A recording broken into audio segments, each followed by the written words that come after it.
Madam dance ಮುಖಾಂತರ ಎಲ್ರಿಗೂ ಒಳ್ಳೆ ಮನರಂಜನೆ ನೀಡಿದ್ದಾರೆ. ತುಂಬಾ ಧನ್ಯವಾದಗಳು. ಎಲ್ಲ ಗಾಯಕರಿಗೂ ತುಂಬಾ ಧನ್ಯವಾದಗಳು.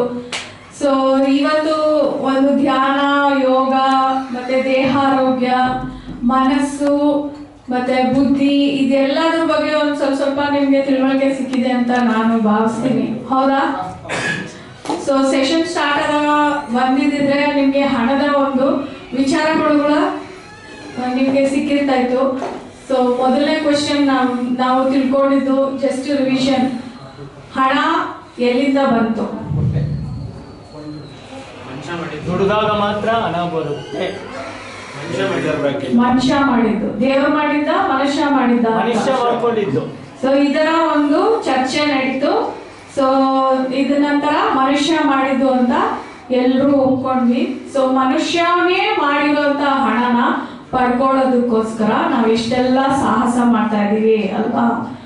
ಸೊ ಎಲ್ಲಾನು ಸಾಹಸನೆ. ಸೊ ನಾವು ಜೀವನನ ಹಿಂಗೆ ನಡೆಸ್ಬೇಕಂತ ನಾವು ಸಮಾಜದಲ್ಲಿ ಸೃಷ್ಟಿ ಮಾಡ್ಕೊಂಡಿರೋದು ಯಾರು? ನಾವೇ. ಸೊ ನಾವೇ ಸೃಷ್ಟಿ ಮಾಡ್ಕೊಂಡು ನಾವೇ ಅದ್ರಲ್ಲಿ ಬಿದ್ದು ಒದ್ದಾಡ್ತಾ ಇದೀವಿ. ಹೌದಲ್ವಾ? ಸೊ ಹಣ ಇದ್ರೆ ಮಾತ್ರನೇ ನಮ್ಗೆ ಎಲ್ಲನೂ ಸಿಗೋದು ಅನ್ನೋ ಒಂದು ಭ್ರಮೆಯಲ್ಲಿ ಬದುಕ್ತಾ ಇದೀವಿ ನಾವು. ಭ್ರಮೆನಾ ಸತ್ಯನಾ? ಸತ್ಯ. ಅದು ಸತ್ಯ ಅಂತ ಒಪ್ಕೊಳ್ತೀರಾ? ಹಂಗಂದ್ರೆ ನಾವೆಲ್ಲ ಭ್ರಮೆಯಲ್ಲಿ ಬದುಕ್ತಾ ಇರೋದು. ಸೊ ಇವಾಗ ವಸ್ತುಸ್ಥಿತಿಗೆ ಬರೋಣ. ಒಂದು ಸಣ್ಣ ಎಕ್ಸ್ಪೆರಿಮೆಂಟ್ ಮೂಲಕ ಸೊ ಈ ಧನಾಕರ್ಷಣೆ ಅಂದ್ರೆ ಏನು ಅನ್ನೋ ಒಂದು ಅನುಭವನ ತಗೊಳ್ಬೇಕು. ಹಾಗಾಗಿ ನಮ್ಮ ಮನಸ್ಸು, ನಮ್ಮ ದೇಹ ಜೊತೆ ಸೇರಿ ಕೆಲಸ ಮಾಡ್ಬೇಕು ಅದಕ್ಕೆ. ಸೊ ಈಗ ಲಾಸ್ಟ್ ರತ್ನ ಮೇಡಮ್ ಸೆಷನ್ ಅಲ್ಲಿ ಕೇಳ್ಕೊಂಡ್ರಲ್ಲ, ನಮ್ಗೆ ಎಷ್ಟು ದೇಹ ಇದೆ, ಎಷ್ಟು ಮನಸ್ಸಿದೆ ಅಂತ. 3 ದೇಹ 3 ಮನಸ್ಸು. 3 ದೇಹ 3 ಮನಸ್ಸು. ಸೊ ಈ ಎಲ್ಲ ಸೇರಿದಾಗ ಮಾತ್ರ ನಾವು ಏನ್ ಮಾಡಬೇಕು ಅದು ನಮ್ಗೆ ಮಾಡಕ್ಕೆ ಸಾಧ್ಯ ಆಗುತ್ತೆ. ಇಲ್ಲ ಅಂದ್ರೆ ನಮ್ಗೆ ಸಾಧ್ಯ ಆಗೋದಿಲ್ಲ. ಯಾಕೆ ಅಂದ್ರೆ ನಮ್ಗೆ ಸಿಕ್ಕಿರುವಂತ ಈ ದೇಹ ನಮ್ಮ ತಂದೆ ತಾಯಿಗಳ ಮೂಲಕ, ನಮ್ಮ ತಂದೆ ತಾಯಿಗಳ ಆಸೆಯ ಒಂದು ಪ್ರತಿಫಲ ನಮ್ಮ ಈ ದೇಹ, ಈ ಬದುಕು. ಒಪ್ಕೊಳ್ತೀರಾ? ಹೌದಾ? ಸೊ ಅವರ ಇಚ್ಛೆ ಅಂತ ನಮ್ಮ ಬದುಕು ನಡೀತಾ ಇದೆಯಾ ಅಥವಾ ನಮ್ಮ ಇಚ್ಛೆ ಅಂತ ನಮ್ಮ ಬದುಕು ನಡೀತಾ ಇದೆಯಾ? ಕಾಂಟ್ರವರ್ಸಿ ಇದೆಯಾ? ಅಲ್ಲಿ ಗೊಂದಲ ಇದೆಯಾ? ಅವ್ರ ಇಚ್ಛೆ ಅಂತ ನಡೀತಾ ಇಲ್ಲ, ನನ್ನ ಇಚ್ಛೆ ಅಂತ ನಾನು ನಡೀತಾ ಇದ್ದೀನಿ. ಹೌದಾ? ಇಲ್ಲ, ಅವ್ರು ಹಾಕಿರೋ ದಾರಿಯಲ್ಲಿ ನಾವು ನಡೆದು ಬುದ್ಧಿ ಬಂದ್ಮೇಲೆ ನಿಮಗೆ ನೀವೇ, ಅವ್ರ ಅಪ್ಪ ಎಲ್ಲ ಕೇಳಲ್ಲ ಯಾರು ಬಿಡ್ರಿ. ಈ ಕಾಂಟ್ರವರ್ಸಿ ತೆಗೆದಾಕೋದಕ್ಕೆ ಇಂಥ ಒಂದು ಕಾರ್ಯಾಗಾರಕ್ಕೆ ನೀವು ಬರಬೇಕು. ಓಕೆನಾ? ಸೊ ಹುಟ್ಟುವಾಗ್ಲೇ ನಮ್ಗೆ ಜೀನ್ಸ್ ಅಂತ ಏನ್ ಹೇಳ್ತೀವಿ. ಸೊ ಈ ಜೀನ್ಸ್ ಗಳ ಮೂಲಕ ಬರೀ ರೋಗ ಕಾಯಿಲೆ ಅಷ್ಟೇ ಅಲ್ಲ, ಅದ್ರ ಜೊತೆಗೆ ಇಡೀ ವಂಶದ ಒಂದು ಬಳುವಳಿ ನಮ್ಗೆ ಸಿಕ್ಕಿರುತ್ತೆ.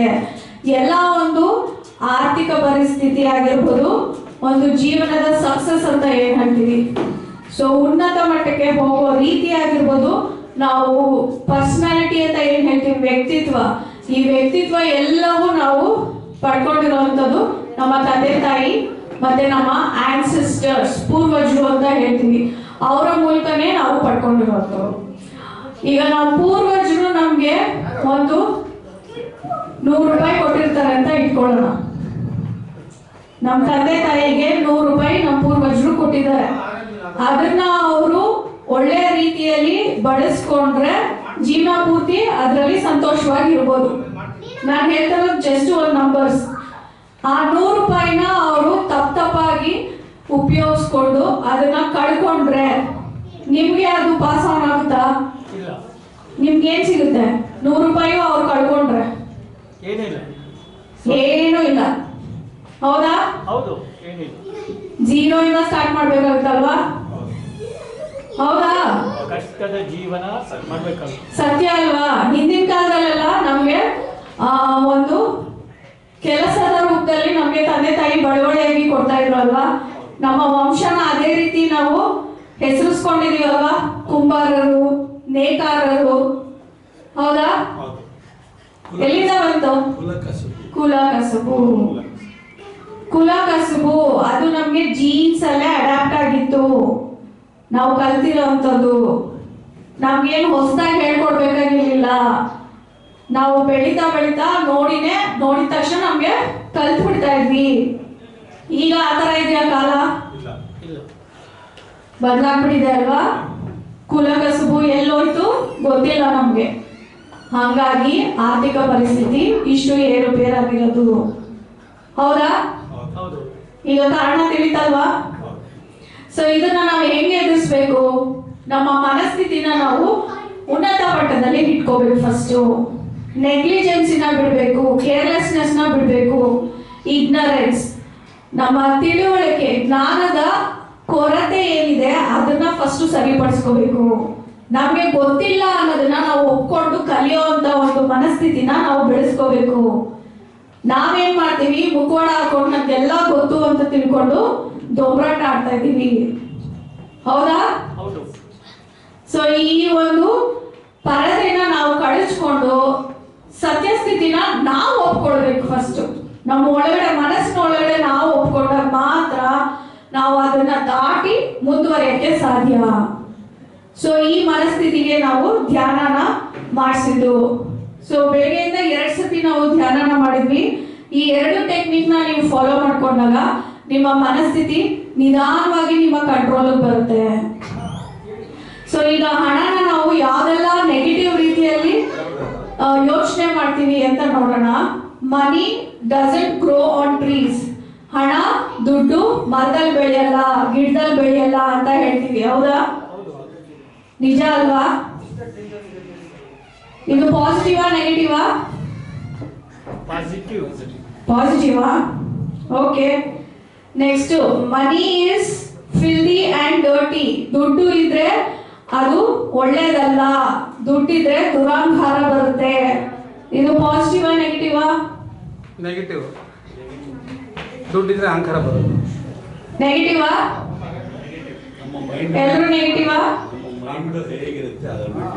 ಮೈಂಡ್ ಹೇಗಿರುತ್ತೆ ಹಾಗೆ. ಓಕೆ, ಅವರು ನ್ಯೂಟ್ರಲ್ ಆಗಿ ಹೇಳಿದ್ರು. Money is evil. ಮನಿ ಒಳ್ಳೇದಲ್ಲ, ದುಡ್ಡು ಒಳ್ಳೇದಲ್ಲ. ಹೌದಾ? ಹೌದಾ? ವಿವರಣೆ ಆಮೇಲೆ ಕೇಳೋಣ. ಹೌದಾ ಇಲ್ವಾ? ಸಾಕು. So money is evil. Money ಕೆಟ್ಟದು. Okay. Next, I am poor but clean. ನಾನು ಬಡವ ಆಗಿರ್ಬೋದು ಆದ್ರೆ ನನ್ನ ಮನಸ್ಸು ಶುದ್ಧವಾಗಿದೆ. ಪಾಸಿಟಿವಾ ನೆಗೆಟಿವಾ? Positive. Okay. Next, rich people are crooks. ಅಂದ್ರೆ ಶ್ರೀಮಂತರೆಲ್ಲ ದುರಹಂಕಾರಿಗಳು. 100%. ಹೌದಾ? ಓಕೆ. ಕೇಳಲ್ಲ ಸರ್. ಮನೆಯಲ್ಲಿ ನಾನ್ ಕೇಳ್ತಾ ಇರೋದು ಪಾಸಿಟಿವಾ ನೆಗೆಟಿವಾ? ನೀವು ಆಲ್ಮೋಸ್ಟ್ ಇದೆಲ್ಲದನ್ನು ಸರಿ ಸರಿ ಸರಿ ಅಂತಾನೆ ಹೇಳ್ತಾ ಇದ್ದೀರಾ. ಓಕೆನಾ? ಸೊ ಇದನ್ನ ಮುಂದಕ್ಕೆ ಉತ್ತರ ನೋಡೋಣ. ವೇಟ್ ಮಾಡಿ. Next, I don't want to have money and be stuck up. ನನಗೆ ದುಡ್ಡೇ ಬೇಡ, ದುಡ್ಡಿನ ಸಮಸ್ಯೆನೇ ಬೇಡ.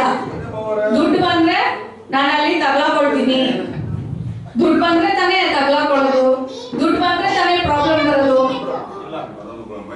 ಪಾಸಿಟಿವಾ ನೆಗೆಟಿವಾ? ಪಾಸಿಟಿವ್. ನೆಗೆಟಿವ್. ದುಡ್ಡಿದ್ರೆ ದುನಿಯಾ. So negative. ಓಕೆ, ನಿಮ್ ಮನಸ್ಸಲ್ಲೇ ಇಟ್ಕೊಳ್ಳಿ. ಇನ್ನೂ ಎಷ್ಟೊಂದು ಸೆಂಟೆನ್ಸ್ ಇದೆ. Next, I will never get a job, good job. ನಂಗೆ ಒಳ್ಳೆ ಕೆಲಸ ಲೈಫಲ್ಲಿ ಯಾವತ್ತೂ ಸಿಗೋದೇ ಇಲ್ಲ. ಯಾವ ಕೆಲಸ ಸಿಕ್ಕಿದ್ರು ಅಲ್ಲಲ್ಲೇ ನಿಂತೋಗುತ್ತೆ. ಯಾವ ಕೆಲಸ ಸಿಕ್ಕಿದ್ರು ಅರ್ಧಂಬರ್ಧ. ದುಡ್ಡು ಸಂಪಾದನೆ ಮಾಡಕ್ಕೆ ನನ್ಗೆ ಯಾವತ್ತೂ ಒಳ್ಳೆ ಕೆಲಸ ಸಿಕ್ಕೇ ಇಲ್ಲ, ಸಿಕ್ಕೋದೇ ಇಲ್ಲ. ಪಾಸಿಟಿವಾ ನೆಗೆಟಿವಾ ನೀವೇ ಮನಸ್ಸಲ್ಲಿ ಯೋಚನೆ ಮಾಡಿ ಇಟ್ಕೊಳ್ಳಿ. Okay. Next, I will never make any money. ನಾನು ಯಾವತ್ತೂ ದುಡ್ಡು ಮಾಡಕ್ ಸಾಧ್ಯನೇ ಆಗಲ್ಲ. ನನ್ನ ಹಣೆ ಬರನೇ ಸರಿ ಇಲ್ಲ. Okay. Money goes out faster then it comes in. ನನಗೆ ಎಷ್ಟು ದುಡ್ಡು ಫಾಸ್ಟ್ ಆಗಿ ಬರುತ್ತೆ ಅದಕ್ಕಿಂತ ಫಾಸ್ಟ್ ಆಗಿ ಖರ್ಚಾಗಿ ಹೋಗುತ್ತೆ. ಈ ಮನಸ್ಥಿತಿನೂ ಇಟ್ಕೊಂಡಿರ್ತೀರಲ್ಲ, ನಾವೆಲ್ಲರೂ ಇಟ್ಕೊಂಡಿದೀವಲ್ಲ. I am always in debt. ನನ್ಗೆ ಯಾವಾಗ ನೋಡಿದ್ರು ಸಾಲ.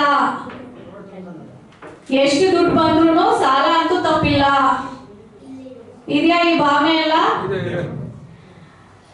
Poor people can never get out off from under. ಬಡವರು ಯಾವತ್ತೂ ಆ ಬಡತನನ ದಾಟಿ ಮೀರಿ ಬೆಳೆಯಕ್ಕೆ ಸಾಧ್ಯನೇ ಇಲ್ಲ. ಸಾಧ್ಯ ಇದೆ. ಕೆಲವ್ರ ಮನಸ್ಸಲ್ಲಿ ಆ ಥರ ದುಡ್ಡಿನ ಬಗ್ಗೆ ವಿಚಾರಗಳು ಬೇರೂರಿರುತ್ತೆ. Okay, my parents were poor and I will be poor. ನನ್ನ ತಂದೆ ತಾಯಿ ಬಡವರಾಗಿದ್ರು, ತುಂಬಾ ಕಷ್ಟಪಟ್ಟಿದ್ದಾರೆ. ನಾನು ಕಷ್ಟಪಟ್ಟು ನಾನು ಪ್ರಯತ್ನ ಮಾಡ್ತಾ ಇದ್ದೀನಿ, ತುಂಬಾ ಕಷ್ಟಪಡ್ತಾ ಇದ್ದೀನಿ ಲೈಫಲ್ಲಿ. Okay, artist have to struggle. ಕಲಾ ರಸಿಕರು, ಕಲೆ ಯಾರು ಹೊಂದಿರ್ತಾರೆ, ಸೊ ಕಲಾವಿದರು ಯಾರಿದ್ದಾರೆ, ಇಲ್ಲಿ ಇರೋರೆಲ್ಲರೂ ಕಲಾವಿದರು, ಕಷ್ಟ ಪಡಲೇಬೇಕು. ಪಡ್ತಾ ಇದ್ದೀವಿ. ಅದೇ ಇದೆ ಅಲ್ವಾ ಮನ್ಸಲ್ಲಿ, ಕಲಾವಿದರಿಗೆ ಕಷ್ಟ ತಪ್ಪಿದ್ದಲ್ಲ. ಅದು ಸರಸ್ವತಿ ಇರ್ತಾರೆ, ಲಕ್ಷ್ಮಿ ಹತ್ರ ಬರಲ್ಲ. ಇದು ಮೈಂಡ್ ಸೆಟ್. ಸರಸ್ವತಿ ಇರೋ ಕಡೆ ಲಕ್ಷ್ಮಿ ಬರಲ್ಲ, ಹೆಣ್ಣಿಗೆ ಆಗೋದಿಲ್ಲ. ಇದು ಒಂದು ನಾವು ಫಿಕ್ಸ್ ಮಾಡಿಟ್ಟಿದ್ದೀವಿ ಅಲ್ಲಿ ಅಲ್ವಾ. ಜಡೆ okay. Only people who cheat have money. ಮೋಸ ಮಾಡೋರ ಹತ್ರ ಮಾತ್ರ ದುಡ್ಡು ಜಾಸ್ತಿ ಬರುತ್ತೆ. 100%. ಓಕೆ. ಹೋಗ್ಬಾರ್ದು. Everyone else comes first. ಬೇರೆ ಎಲ್ಲರೂ ಫಸ್ಟ್ ಬರ್ತಾರೆ, ನಾನೇ ಯಾವಾಗ್ಲೂ ಹಿಂದೆ ಇರ್ತೀನಿ. ಅದು ತಪ್ಪು ಭಾವನೆ. ತಪ್ಪು. ಸೊ ಈ ಭಾವನೆ ಇದೆ ಅಲ್ವಾ, ತಪ್ಪು ಸರಿ ಆಮೇಲೆ ನೋಡೋಣ. ಅದು ನಿಮ್ಮ ಒಂದು ಮನಸ್ಥಿತಿಗೆ ಬಿಟ್ಟಿರೋದು. ಓಕೆ, ಕ್ರೀಡೆ ಆದ್ರೆ ಅದು ಮನಸ್ಥಿತಿ, ಕ್ರೀಡೆ ಎಲ್ಲ ಅದು ತೊಂದರೆ ಇಲ್ಲ. ಕ್ರಿಯೆ ಎಲ್ಲ ಒಂದೇ. ಈಗ ಮನಸ್ಸಿನ ವಿಚಾರ ನಡೀತಾ ಇರೋದು. ಕ್ರಿಯೆ ಆಗೋಕ್ಕೂ ಮುಂಚೆ ನಾವು ಮನಸ್ಸಲ್ಲಿ ಇಟ್ಕೊಂಡಿರುವಂತ ಭಾವನೆಗಳಿದು. ನಾವು ದುಡ್ಡು ಇನ್ನೂ ಸಂಪಾದನೆ ಮಾಡಕ್ಕೆ ಸ್ಟಾರ್ಟ್ ಆಗಿಲ್ಲ, ಆದ್ರೆ ಇಷ್ಟೆಲ್ಲ ನಾವು ಮನಸ್ಸಲ್ಲಿ ಚಿಕ್ಕ ವಯಸ್ಸಿಂದ ಇಟ್ಕೊಂಡು ಬಂದಿರುವಂತ ವಿಚಾರಗಳು. Okay, so everyone else come first ಅಂದ್ರೆ ಬೇರೆ ಎಲ್ಲರೂ ಮುಂದೆ ಇರ್ತಾರೆ, ನಾನು ಯಾವಾಗ್ಲೂ ಹಿಂದೆ ಇರ್ತೀನಿ. I couldn't charge that much. ಈಗ ನಾನು ಅಷ್ಟು ದುಡ್ಡು ಅವ್ರಿಗೆ ಚಾರ್ಜ್ ಮಾಡೋಕ್ಕಾಗಲ್ಲ, ನಾನು ಕೊಡೋ ಒಂದು ಸರ್ವಿಸ್ಗೆ. ಈ ತರ ಒಂದು ಮನಸ್ಥಿತಿ ಇರುತ್ತೆ. ಕಷ್ಟಪಡ್ತಾರೆ ದುಡ್ಡು ಇಸ್ಕೊಳಕ್ಕೆ, ಸುಮ್ಮನೆ ನಗ್ತಾ ಇರ್ತಾರೆ, ಹಿಂದೆ ಮುಂದೆ ನೋಡ್ತಾ ಇರ್ತಾರೆ. ಅದನ್ನ ಬಾಯ್ ಬಿಟ್ಟು ಕೇಳೋ ಅಷ್ಟು ಧೈರ್ಯ, ಕಾನ್ಫಿಡೆನ್ಸ್ ಇರೋದಿಲ್ಲ. Okay, I am not good enough to make money. ನಾನು ದುಡ್ಡು ಮಾಡುವಷ್ಟು ಯೋಗ್ಯತೆ ನಾನು ಬೆಳೆಸ್ಕೊಂಡಿಲ್ಲ, ನನ್ನ ಹತ್ರ ಇಲ್ಲ, ನನಗೆ ಅರ್ಹತೆ ಇಲ್ಲ ಅನ್ನೋ ಭಾವನೆ ಮನಸ್ಸಲ್ಲಿ ಇರುವಂಥದ್ದು. Never tell anyone what I have in the bank. ಇದೆಲ್ಲರೂ ಮಾಡ್ತೀವಿ. ಬ್ಯಾಂಕಲ್ಲಿ ನಾವು ಎಷ್ಟು ದುಡ್ಡು ಇಟ್ಟಿರ್ತೀವಿ ಅನ್ನೋದು ಹೆಂಡತಿಗೂ ಹೇಳಂಗಿಲ್ಲ, ಹೆಂಡತಿ ಗಂಡನಿಗೂ ಹೇಳೋಂಗಿಲ್ಲ. ಎಲ್ಲೆಲ್ಲಿ ಬಚ್ಚಿಟ್ಟಿರ್ತೀನಿ ಅಂತ ಹೇಳಿದ್ರೆ ಹೊರಟೋಗುತ್ತೆ. ಹೌದಾ? ಎಷ್ಟು ದುಡ್ಡು ಬಂತು, ಸಂಬಳ ಎಸ್ಪೆಷಲಿ ಗಂಡಸಿಗ ಮುಂಚೆ ಇದು ತುಂಬಾ ಕಾಮನ್ ಆಗಿತ್ತು. ಗಂಡಸಿನ ಸಂಬಳ ಕೇಳ್ಬಾರ್ದು, ಹೆಂಗಸಿನ ವಯಸ್ಸು ಕೇಳ್ಬಾರ್ದು. ಹೌದಾ? ಈಗ ಬರೀ ಉಲ್ಟಾ ಸೀದಾ ಎಲ್ಲ ನಡಿಬೇಕು ಜೀವನದಲ್ಲಿ ಅಲ್ವಾ. ನೆವರ್ ಲೆಂಡ್ ಮನಿ ಯಾವಾಗ್ಲೂ ಸಾಲ ಕೊಡ್ಬಾರ್ದು. ಇವತ್ತು ಬಂದಿದೆ ಸಂಬಳ, ಯಾರೋ ಕಷ್ಟ ಅಂತ ಬರ್ತಾರೆ, ನಾವು ಕೊಡ್ತೀವ ಸಾಲ, ಇನ್ನ ಸಂಬಳನೇ ಬಂದಿಲ್ಲ. ಹೌದಾ? ಒಳ್ಳೆ ಭಾವನೆ ಇದ್ರೆ ಕೊಡ್ಬೋದು. ಅದು ಅವರವರ ಭಾವನೆಗೆ ಬಿಟ್ಟಿದ್ದು ಸರ್ ಹೇಳ್ದಂಗೆ. ಮತ್ತೆ ಪೆನಿ ಸೇವ್ಡ್ ಇಸ್ ಅ ಪೆನಿ ಅರ್ನ್ಡ್. ಅಂದ್ರೆ ಒಂದೊಂದು ರೂಪಾಯಿ ಉಳಿಸಿ ನಾನು ಕಷ್ಟಪಟ್ಟು ಸಂಪಾದನೆ ಮಾಡಿದ್ದೀನಿ ಅನ್ನೋ ಭಾವನೆ ಇರುತ್ತಲ್ವಾ? ಇರುತ್ತೆ ಕೆಲವು. Okay, save for a rainy day ಅಂದ್ರೆ ನನ್ನ ಭವಿಷ್ಯಕ್ಕೆ ನಾನು ಈ ಹಣನ ಉಳಿಸ್ಕೋಬೇಕು, ಉಳಿತಾಯ ಮಾಡ್ತಾ ಇರಬೇಕು. Depression could come at any moment. ಯಾವ ಟೈಮಲ್ಲಿ ಏನ್ ಕಷ್ಟ ಬರುತ್ತೋ ಗೊತ್ತಾಗಲ್ಲ. ನನಗೆ ಈ ದುಡ್ಡು ಸೇವ್ ಮಾಡಿ ಇಟ್ಕೋಬೇಕು, ನನಗೆ ಈ ದುಡ್ಡು ಇದಕ್ ಬೇಕು ಅದಕ್ ಬೇಕು, ಈ ತರ ಫಿಕ್ಸ್ ಮಾಡಿ ಇಟ್ಟಿರ್ತೀವಲ್ವಾ? ಈಗಿನ ಕಾಲದಲ್ಲಿ ಅದಾಗ್ತಾ ಇಲ್ಲ. ಅದರ ವಿವರಣೆ ಮುಂದಕ್ಕೆ ನೋಡೋಣ sir. I resent others having money. ಬೇರೆಯವ್ರ ಹತ್ರ ದುಡ್ಡಿರೋದು ನೋಡಿದ್ರೆ ನನಗೆ ತಡ್ಕೊಳಕ್ ಆಗಲ್ಲ, ಕಿತ್ಕೋಬೇಕು ಅನ್ಸುತ್ತೆ, ಹೊಟ್ಟೆ ಉರಿಯುತ್ತೆ, ಹೊಟ್ಟೆ ಕಿಚ್ಚು ಬರುತ್ತೆ. ಆ ದುಡ್ಡು ನನ್ನ ಹತ್ರ ಇಲ್ಲ. Money only comes from hard work. ಕಷ್ಟಪಟ್ಟಾಗ ಮಾತ್ರ ದುಡ್ಡು ಬರುತ್ತೆ. ಹೌದಲ್ವಾ? ಸೊ ಇದಿಷ್ಟು ಕೇಳಿದ್ವಿ ಅಲ್ವಾ? ಇದಿಷ್ಟು ಎಷ್ಟು ಪಾಸಿಟಿವ್ ಎಷ್ಟು ನೆಗೆಟಿವ್ ಅಂತ ನಿಮ್ಗೆ ಅಭಿಪ್ರಾಯ ಮನಸ್ಸಲ್ಲೇ ಇಟ್ಕೊಳ್ಳಿ. ಓಕೆನಾ? ಇದೆಲ್ಲ ಯಾಕಂದ್ರೆ ಲೋಕಾರೂಢಿಯಾಗಿ ನಾವು ಸಮಾಜದಲ್ಲಿ ಅರ್ಥ ಮಾಡ್ಕೊಂಡು ಕೇಳಿ ನೋಡಿ ಬೆಳೆದಿರೋಂಥದ್ದು. ಇದು ನಮ್ಮ ಅನುಭವದಲ್ಲಿ ಇರೋದು. ಆದ್ರೆ ತಪ್ಪು ಭಾವನೆಗಳು. ಮೊದಲು ಈ ಎಲ್ಲಾ ತಪ್ಪು ಭಾವನೆಗಳನ್ನ ಪರಿಕಲ್ಪನೆಯಾಗಿ ನೀವು ಮನಸ್ಸಲ್ಲಿ ಬೇರೂರಿಸ್ಕೊಂಡಿದ್ದೀರಲ್ಲ ಅದನ್ನ ಗುಣ ಸಮೇತ ಕಿತ್ತಾಕ್ಬೇಕು. ಇದು ನಿಮ್ಮ ಅನುಭವ ಯಾವಾಗಾಯ್ತು? ನಿಮ್ಮ ಅನುಭವ ಆಗಿದ್ಯಾ? ಇದಿಷ್ಟರಲ್ಲಿ ಒಂದೇನೋ ನಿಮ್ಮ ಅನುಭವ ಆಗಿರ್ಬೋದು ಅಥವಾ 2 ಅನುಭವ ಆಗಿರ್ಬೋದು. ಆದ್ರೆ ದುಡ್ಡಿನ ಬಗ್ಗೆ ಎಷ್ಟೆಲ್ಲ ನೆಗೆಟಿವ್ಸ್ ನೀವು ಮೈಂಡಲ್ಲಿ ಇಟ್ಕೊಂಡಿದ್ದೀರಾ ಇಲ್ವಾ? ಸೊ ಇಷ್ಟು ನೆಗೆಟಿವ್ ಇರುವಾಗ ನಿಮ್ಗೆ ದುಡ್ಡು ಹೊರಗೆ ಬರುತ್ತಾ? ಮೊದಲು ಭಯ ಬಿಡಬೇಕು. ದುಡ್ಡಿನ ಬಗ್ಗೆ ಒಂದೇ ಅಲ್ಲ, ಇವತ್ತೇ ಇಲ್ಲಿ ದೇವ್ರು ಬಂದು ನಿಮ್ಗೆ 1 ಕೋಟಿ ಕೊಡ್ತಾರೆ. ನಿಮ್ ಏನ್ ಮಾಡ್ಬೇಕು ಅನ್ನೋದು ಏನಾದ್ರು ನಿಮ್ಗೆ ಮೈಂಡ್ ಅಲ್ಲಿ ಪ್ಲಾನ್ ಇದೆಯಾ? ಸಡನ್ ಆಗಿ ಬರಲ್ಲ. ಸಡನ್ ಆಗಿ ಏನು ಬರಲ್ಲ ಅನ್ನೋ ಭಾವನೆನೇ ನಾವು ಇಟ್ಕೊಂಡಿರೋದು. ಅದಕ್ಕೆ ನಮ್ಗೆ ಏನು ಸಿಗೋದೇ ಇಲ್ಲ. ಬಂದಾಗ ಎತ್ಕೊಂಡು ಹೋಗ್ಬೇಕು. ಬರದೇ ಇಲ್ಲ ಅಂದ್ಮೇಲೆ ಬಂದಾಗ ಎಲ್ಲಿಂದ ನೋಡೋದು? ಇದೆಲ್ಲ ನಾವೇ ಕಾಲನ ದುಡ್ಡಿಗೆ ನಿರ್ದಿಷ್ಟ ಮಾಡ್ತಾ ಇರೋದು. We are fixing the time for money. ಹೌದು ಇಲ್ವೋ? Yes or no? ಯೋಚನೆ ಮಾಡಿ ನೋಡಿ. ನೀವೇ ಕಾಲನ ದುಡ್ಡಿನೊಂದಿಗೆ ಫಿಕ್ಸ್ ಮಾಡ್ತಾ ಇದ್ದೀರಾ ಇಲ್ವಾ? ಇದು ಸರಿನಾ ತಪ್ಪಾ? ಗೊತ್ತಿಲ್ಲ. ತಪ್ಪು. ಯಾಕೆಂದ್ರೆ ನೀವು ಕೆಲ್ಸಕ್ಕೆ ಹೋಗಿಲ್ಲ ಅನ್ಸುತ್ತೆ. ಅದಕ್ಕೆ ಸಂಬಳ ಬರೋದನ್ನೇ ಕಾಯ್ತಾ ಇರ್ತಾರೆ. ಕೆಲ್ಸಕ್ಕೂ ಹೋಗಿದ್ದೀವಿ, ಸಂಪಾದನೆ ಮಾಡಿದೀವಿ, ಕಳೆದು ಇದೀವಿ ಇಲ್ಲ ಅಂತ. ಸೊ ಸಂಬಳ ಬರಕ್ ಕಾಯ್ತಾ ಇದ್ರಿ ಅಲ್ವಾ? ಕಾಯ್ತಿರಿಲ್ಲ. ಸೊ ಈ ದಿನಕ್ಕೆ ಸಂಬಳ ಬರುತ್ತೆ, ಈ ದಿನಕ್ಕೆ ನನ್ಗೆ ಹಣ ಬರುತ್ತೆ, ಹಣ ಬಂದಾಗ ಇಷ್ಟು ಖರ್ಚಿರುತ್ತೆ. ಆಲ್ರೆಡಿ ನಮ್ಮ ಮೈಂಡ್ ಓಡ್ತಾ ಇರುತ್ತೆ, ಎಷ್ಟು ಶಾರ್ಟೇಜ್ ಆಗುತ್ತೆ. ಹೌದಲ್ವಾ? ಸೊ ನಾವು ಯಾವತ್ತಾದ್ರೂ ನಿರಾಳವಾಗಿ ದುಡ್ಡಿನ ವಿಷಯದಲ್ಲಿ ಚಿಂತೆ ಮಾಡೋದನ್ನ ಬಿಟ್ಟು ಚಿಂತನೆನ ಮಾಡೋದನ್ನ ಯಾವತ್ತಾದ್ರೂ ರೂಢಿ ಮಾಡ್ಕೊಂಡಿದೀವಾ? ಕೆಲವು ಟೈಮ್ ಬರುತ್ತೆ, ಕೆಲವು ಟೈಮಲ್ಲಿ ಬರುತ್ತೆ. ಕಷ್ಟ ಬಂದಾಗ ವೆಂಕಟರಮಣ ಅಂತೀವಲ್ವಾ, ಆ ತರ ನಮ್ಗೆ ತೀರಾ ಕಷ್ಟ ಬಂದಾಗ ಅವಾಗ ಮಾತ್ರ ಕೂತ್ಕೊಂಡು ಲೆಕ್ಕಾಚಾರ ಹಾಕ್ತೀವಿ. ಪಾಸಿಟಿವ್ ಆಗಿ ದುಡ್ಡನ್ನ ಯಾವ ರೀತಿ ನಾವು ಮಾಡ್ಬೇಕು ಅನ್ನೋ ಮನಸ್ಥಿತಿನ ನಾವೇ ಬೆಳೆಸ್ಕೊಂತೀವಿ. ಸೊ ಹಂಗೆ ಏನಿದು ಪ್ರೆಷರ್ ನಮ್ಗೆ ಜೀವನ ಹೇಗೆ ಪಾಠ ಕಲಿಸುತ್ತೆ ಅಂದ್ರೆ ಕಷ್ಟಗಳ ಮೂಲಕ ನಮ್ಗೆ ಜೀವನ ಪಾಠ ಕಲಿಸೋದು. ನಿಮ್ಗೆ ಖಾಲಿ ಕೈಯಾದಾಗ ಮಾತ್ರ ನೀವು ದುಡಿಮೆ ಬಗ್ಗೆ ಯೋಚನೆ ಮಾಡ್ತೀರಾ. ಹೌದಾ ಇಲ್ವೋ? ಕೈ ತುಂಬಾ ದುಡ್ಡಿರುವಾಗ ನೀವು ದುಡಿಬೇಕು ಅನ್ನೋ ಯೋಚನೆ ಏನಾದ್ರು ಮಾಡ್ತೀರಾ? ಯಾರು ಮಾಡಲ್ಲ. ಹೌದಲ್ವಾ? ಕರೆಕ್ಟ್ ಅಲ್ವಾ? ಸೊ ಇವಾಗ ನಾವು ತಂದೆ ತಾಯಿ ಸ್ಥಾನದಲ್ಲಿ ನಿಂತ್ಕೊಂಡು ನಮ್ಮ ಮಕ್ಕಳಿಗೆ ಎಲ್ಲಾ ಸೌಕರ್ಯ ಕೊಡ್ಬೇಕು ಅಂತ ನಾವು ಆಸ್ತಿ ಮಾಡ್ತೀವಿ, ಹಣ ಮಾಡ್ತೀವಿ, ಎಲ್ಲ ಎಜುಕೇಶನ್ ಎಲ್ಲ ಕೊಡ್ತೀವಿ. ಅವ್ರಿಗೆ ಏನು ಕೆಲಸನೇ ಬಿಟ್ಟಿರಲ್ಲ ಮಾಡೋದಕ್ಕೆ. ಆಗ ಅವ್ರು ಏನ್ ಕೆಲಸ ಮಾಡ್ತಾರೆ? ಕೆಟ್ಟ ಕೆಲಸ ಮಾಡ್ತಾರೆ. ಎಕ್ಸಾಕ್ಟ್ಲಿ. ಏನ್ ಮಾಡ್ತಾರೆ? ಕೆಟ್ಟ ಕೆಲಸನೇ ಮಾಡೋದು. ಕ್ಲಿಯರ್ ಆಯ್ತಲ್ವಾ? ನಾವು ಹಣನ ಯಾವಾಗ್ಲೂ ಬ್ಯಾಲೆನ್ಸ್ ಮಾಡೋದನ್ನ ಕಲಿಬೇಕು. ಹಣದ ಬಗ್ಗೆ ಗೌರವನ ಕೊಡೋದನ್ನ ಕಲಿಬೇಕು. ಯಾಕೆಂದ್ರೆ ಆ ದೇವರು ಸೃಷ್ಟಿ ಮಾಡಿರುವಂತ ಮನುಷ್ಯನ ಬುದ್ಧಿಯಿಂದ ಈ ಹಣ ಹುಟ್ಟಿರೋದು.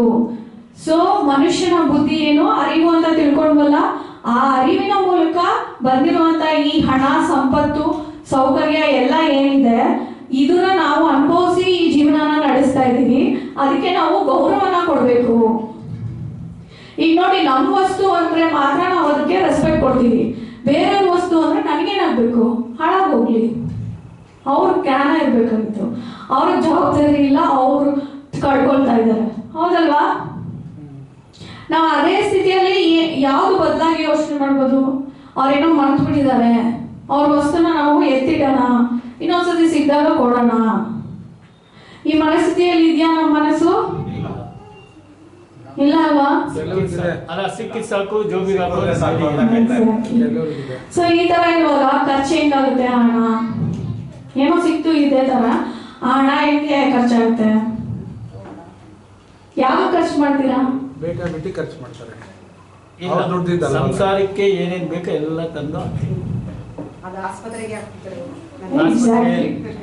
ಸಂಸಾರಕ್ಕೆ ನೀವು ಅವಾಗ ತಂದು ಹಾಕ್ಬೋದು, ಆದ್ರೆ ಅದ್ರ ಹತ್ರಷ್ಟು ಆಸ್ಪತ್ರೆಗೆ ಹಾಕಿರ್ತೀರ. ಅದ್ರ ಹತ್ರಷ್ಟು ನೀವು ಇನ್ನೇನಕ್ಕೋ ಖರ್ಚು ಮಾಡಿರ್ತೀರ. ಸೊ ಈಗ ಸಮಾಜದಲ್ಲಿ ನೆಗೆಟಿವ್ ಚಟುವಟಿಕೆಗಳು ಏನಕ್ಕೆ ಜಾಸ್ತಿ ಆಗ್ತಾ ಇದ್ದಾವೆ ಅಂದ್ರೆ ಮನುಷ್ಯನು ಮಾಡ್ಕೊಂಡಿರುವಂತ ಈ ಒಂದು ಕಾರಣಕ್ಕೆ, ಜೀವನಕ್ಕೆ ಬೆಲೆ ಕೊಡದೆ ಇರೋದು. ನಾನು ಒಬ್ಬ ಮನುಷ್ಯ, ನನ್ನ ಮುಂದೆ ಇರೋನು ನನ್ನ ಥರನೇ ಮನುಷ್ಯ, ಅವನಿಗೂ ಅಷ್ಟೇ ನೋವು ದುಃಖ ಎಲ್ಲ ಇರುತ್ತೆ ಅಂತ ನಾವು ತಿಳ್ಕೊಳ್ಳೋ ಪ್ರಯತ್ನ ಕೂಡ ಮಾಡಕ್ಕೂ ಹೋಗ್ತಾ ಇಲ್ಲ. ಸೊ ಈ ತರ ಇರುವಾಗ ಲಕ್ಷ್ಮಿ ನನಗೆ ಮಾತ್ರ ಹೋಗ್ಬೇಕು ಅಂದ್ರೆ ಬರ್ತಾಳ? ಬರಲ್ಲ. ಜಡೆ ಜಡೆ ಅಂತ ಹೇಳಿದ್ರು ಸರ್, ಹೌದಾ? ಆದ್ರೆ ಇವಾಗ ಎಷ್ಟು ಜನ ಹೆಣ್ಮಕ್ಳು ಒಂದು ಸಂಸ್ಥೆನ ಕಟ್ಟಿದ್ದಾರೆ, ಆ ಹೆಣ್ಮಕ್ಳು ಲೀಡರ್ಸ್ ಆಗಿ ಎಷ್ಟು ಜನ ಹೆಣ್ಮಕ್ಳನ್ನ ಕೆಳಗಡೆ ಬೆಳೆಸ್ತಾ ಇದ್ದಾರೆ. ಉದಾಹರಣೆ ನೀವಿಬ್ಬರೇ ಇದ್ರಲ್ಲ ಈಗ. ಈಗ ಸರಸ್ವತಿ ಹೊಲಿದ ಮೇಲೆ ತಾನೇ ಅವ್ರಿಗೆ ಆ ಒಂದು ಲಕ್ಷ್ಮಿ ಹೊಲಿದಿರೋದು. ಇದೆಲ್ಲ ನಾವೇ ಸಮಾಜದಲ್ಲಿ ಸೃಷ್ಟಿ ಮಾಡ್ಕೊಂಡಿರುವಂಥದ್ದು, ನಮ್ಮ ಸ್ವಾರ್ಥಕ್ಕೋಸ್ಕರ ನಾವು ಸೃಷ್ಟಿ ಮಾಡ್ಕೊಂಡಿರುವಂತ ಭಗವಂತಗಳು, ದೇವರುಗಳು. ನಾವೇ ಸೃಷ್ಟಿ ಮಾಡ್ಕೊಂಡಿರೋ ಹಣ, ನಾವೇ ಸೃಷ್ಟಿ ಮಾಡ್ಕೊಂಡಿರೋ ದೇವರುಗಳು, ನಾವೇ ಸೃಷ್ಟಿ ಮಾಡ್ಕೊಂಡಿರೋ ದೆವ್ವಗಳು, ಓಕೆನಾ? ನಾವೇ ಸೃಷ್ಟಿ ಮಾಡ್ಕೊಂಡಿರೋ ಸಮಾಜ. ಸೊ ಇದರಲ್ಲಿ ನಾವೇ ಸುಳಿಗೆ ಸಿಕ್ಕಿ ಒದ್ದಾಡ್ತಾ ಇರೋದು. ಇದನ್ನೇ ನಾವು ಮಾಯೆ ಅಂತ ಕರಿತೀವಿ. ಇದರದ್ದು ಒಂದು ಸಣ್ಣ ಅರ್ಥ ಕ್ಲೂ ನಿಮ್ಗೆ ಅರಿವಿಗೆ ಬಂದ ತಕ್ಷಣ ನಿಮ್ಗೆ ಜಾಸ್ತಿ ಸಮಯ ಸಿಗಲ್ಲ ಇದನ್ನ ಬದಲಾಯಿಸ್ಕೊಳಕ್ಕೆ, ಹೌದಾ ಇಲ್ವೋ? ಸೊ ಇವಾಗ ಪಾಸಿಟಿವ್ ಆಗಿ ಹಣದ ಬಗ್ಗೆ ವಿಷಯಗಳನ್ನ ತಿಳ್ಕೊಂಡು ಅದನ್ನೇ ಧ್ಯಾನ ಮಾಡೋಣ. ನೆಕ್ಸ್ಟ್ ರೆಡಿನಾ? ರೆಡಿ. ಓಕೆ. ಸೊ ಇವಾಗ ಇಷ್ಟೊಂದು ಸೆಂಟೆನ್ಸ್ ಏನೆಲ್ಲ ಮಾಡಿದ್ವಿ ಅದೆಲ್ಲ ನೆಗೆಟಿವ್ ಆಸ್ಪೆಕ್ಟ್ಸ್ ಇತ್ತು. ಈಗ ಅದರ ಪರ್ಯಾಯವಾಗಿ ಅಷ್ಟು ಸೆಂಟೆನ್ಸ್ ನ ಪಾಸಿಟಿವ್ ಆಗಿ ನೋಡೋಣ. ಸೊ ಮೊದಲನೇದು, ನಾನು ಹಣವನ್ನು ಆಕರ್ಷಿಸುವ ಆಯಸ್ಕಾಂತ. ಹೌದಾ? ಹೌದು. ಇನ್ನು ಡೌಟ್ ಇದೆಯಾ? ಹೌದು. ಯಾರಾದ್ರೂ ಡೌಟ್ ಇದ್ರೆ ಹೇಳಿ. ನಿಮ್ಮೆಲ್ಲರಿಗೂ ಆಯಸ್ಕಾಂತ ಶಕ್ತಿ ಇದೆಯಾ ಇಲ್ವಾ? ಆದ್ರೆ ಯಾಕೆ ಅದು ಕೆಲಸ ಮಾಡ್ತಾ ಇಲ್ಲ? ಉಪಯೋಗಿಸ್ತಾ ಇಲ್ಲ ಅದನ್ನ. ಮ್ಯಾಗ್ನೆಟ್ ಪವರ್ ವೀಕ್ ಆಗ್ಬಿಟ್ಟಿದೆ. ಇವಾಗ ಎಷ್ಟೊಂದು ಸರಿ ಶೆಲ್ ಚೇಂಜ್ ಮಾಡ್ತಾ ಇದಾರಲ್ಲ ಮೈಕಲ್ಲಿ, ಯಾಕೆ? ಅದ್ರ ಪವರ್ ಕಮ್ಮಿ ಆಗುತ್ತೆ. ಪವರ್ ಕಡಿಮೆ ಆಗ್ಬಿಟ್ಟಿದೆ. ಅದೇ ತರ ನಮ್ಮ ಮನೋಶಕ್ತಿ ಎಲ್ಲೆಲ್ಲೋ ಹರಿದಾಡಿ ವ್ಯಯ ಆಗ್ತಾ ಇದೆ, ವೇಸ್ಟ್ ಆಗಿ ಹೋಗ್ತಾ ಇದೆ. ಮೇಡಮ್ ಹೇಳಿದ್ರು ಕಾಯಕಲ್ಪಲ್ಲಿ ನಾವು ಹೇಳ್ಕೊಡ್ತೀವಿ ವೀರ್ಯ ಶಕ್ತಿನ ಹೆಂಗೆ ಸ್ಟ್ರಾಂಗ್ ಮಾಡ್ಕೊಳ್ಳೋದು, ಇಮ್ಯುನಿಟಿ ಪವರ್ನ ಹೆಂಗೆ ಸ್ಟ್ರಾಂಗ್ ಮಾಡ್ಕೊಳ್ಳೋದು ಅಂತ. ನಮ್ಮ ಆಯಸ್ಕಾಂತ ಶಕ್ತಿ ಸ್ಟ್ರಾಂಗ್ ಆಗ್ಬೇಕಂದ್ರೆ ನಮ್ಮ ವೀರ್ಯ ಸ್ಟ್ರಾಂಗ್ ಆಗಿರ್ಬೇಕು. ನಮ್ಮ ವೀರ್ಯನ ಕೇವಲ ನೆಗೆಟಿವ್ಸ್ ಅಲ್ಲಿ ದುರುಪಯೋಗ ಪಡಿಸ್ಕೊಂಡು ಸೆಕ್ಷುವಲ್ ಆಕ್ಟಿವಿಟೀಸ್ ಅಲ್ಲಿ ಇಂಡಲ್ಜ್ ಮಾಡೋದು, ಕೆಟ್ಟ ಕೆಲಸಗಳಲ್ಲಿ ಇಂಡಲ್ಜ್ ಮಾಡೋದು ಮಾಡಿದ್ರೆ ನಮ್ಮ ಬುದ್ಧಿ ವಿವೇಕ ಕಳ್ಕೊಳ್ಳುತ್ತೆ. ಈ ಒಂದು ಕಾಲದಲ್ಲಿ, ನಾನು ಹುಟ್ಟಿರುವ ಕಾಲದಲ್ಲಿ ನನಗದು ಏನೂ ನೆಗೆಟಿವ್ ಎಫೆಕ್ಟ್ ಆಗಿಲ್ಲ ರಿಸಲ್ಟ್ ಅಂದ್ರೆ ನಿಮ್ಮ ಮುಂದಿನ ಪೀಳಿಗೆ ಅದನ್ನ ನೋಡೇ ನೋಡುತ್ತೆ. ಇದು 100%. ಜೀನ್ಸ್ ಅಲ್ಲಿ ಪಾಸ್ ಆಗೋದು ಬರೀ ಕಾಯಿಲೆಗಳಷ್ಟೇ ಅಲ್ಲ, ಎಲ್ಲಾನು ಪಾಸ್ ಆಗುತ್ತೆ. ನಿಮ್ಮ ನೆಗೆಟಿವ್ಸ್ ಪಾಸಿಟಿವ್ಸ್ ಎಲ್ಲ ಪಾಸ್ ಆಗುತ್ತೆ. ಈಗ ನೋಡ್ತಾ ಇದೀವಿ ಟಿವಿಯಲ್ಲಿ, ಹುಟ್ಟಿದ ತಕ್ಷಣ ಮಕ್ಕಳು ಗಿನ್ನಿಸ್ ರೆಕಾರ್ಡ್ ಮಾಡ್ತಾ ಇದ್ದಾರೆ, ಹೌದಲ್ವಾ? ಆ ಹುಟ್ಟಿದ ತಕ್ಷಣ ಎಲ್ಲಿಂದ ಬಂತು ಆ ಟ್ಯಾಲೆಂಟ್? ಜೀನ್ಸ್, ಹೌದಲ್ವಾ? ಸೊ ಆ ಜೀನ್ಸ್ ನ ನಾವು ಹೇಳಿ ಮೇಡಮ್. ಮೇಡಮ್ ನಿಮ್ಗೆ ಸನ್ಮಾನ ಇದೆ, ಇನ್ನೊಂದು 10-15 ನಿಮಿಷ ಮುಗ್ದೋಗುತ್ತೆ. ಧ್ಯಾನ ಆಗಿದ ತಕ್ಷಣ ನಿಮ್ಮ ಸನ್ಮಾನ ಮುಗಿಸ್ಕೊಂಡು ನಿಮ್ಮನ್ನ ಕಳಿಸ್ಕೊಡ್ತೀನಿ ಮೇಡಮ್. ಸೊ ಜೀನ್ಸ್ ಅಲ್ಲಿ ಪ್ರತಿಯೊಂದು ಇಂಪ್ರಿಂಟ್ ಆಗಿರುತ್ತೆ. ಆಯಸ್ಕಾಂತನ ಹೆಚ್ಚು ಮಾಡ್ಕೊಳ್ಳೋ ವಿಧಾನನೇ ದೇಹಾರೋಗ್ಯಕ್ಕೆ ದೇಹಾಭ್ಯಾಸ, ಮನಸ್ಸಿಗೆ ಧ್ಯಾನ ಮತ್ತು ಕಾಂತಶಕ್ತಿಗೆ ಕಾಯಕಲ್ಪ. ಓಕೆ. ಸೊ ಇದನ್ನೇ ನಾವು ಎಲ್ಲಾ ಒಂದು ಮಾನವರಿಗೂ ತಲುಪಿಸ್ಬೇಕು ಅನ್ನೋ ಪ್ರಯತ್ನದಲ್ಲಿ ನಾವಿರುವಂಥದ್ದು. ಅದರ ಒಂದು ಸಣ್ಣ ಪ್ರಯತ್ನ ಧನಾಕರ್ಷಣೆ, ಈ ಒಂದು ಕಾರ್ಯಾಗಾರದ ಮೂಲಕ ನಾವು ಈ ಸಣ್ಣ ಪ್ರಯತ್ನ ಮಾಡ್ತಾ ಇದ್ದೀವಿ. ಎರಡನೇ ಸೆಂಟೆನ್ಸ್, ಹಣವು ನಿರೀಕ್ಷಿತ ಮತ್ತು ಅನಿರೀಕ್ಷಿತ ರೀತಿಯಲ್ಲಿ ನನಗೆ ಬರುತ್ತದೆ. ಇದರಲ್ಲಿ ಡೌಟ್ ಇದೆಯಾ?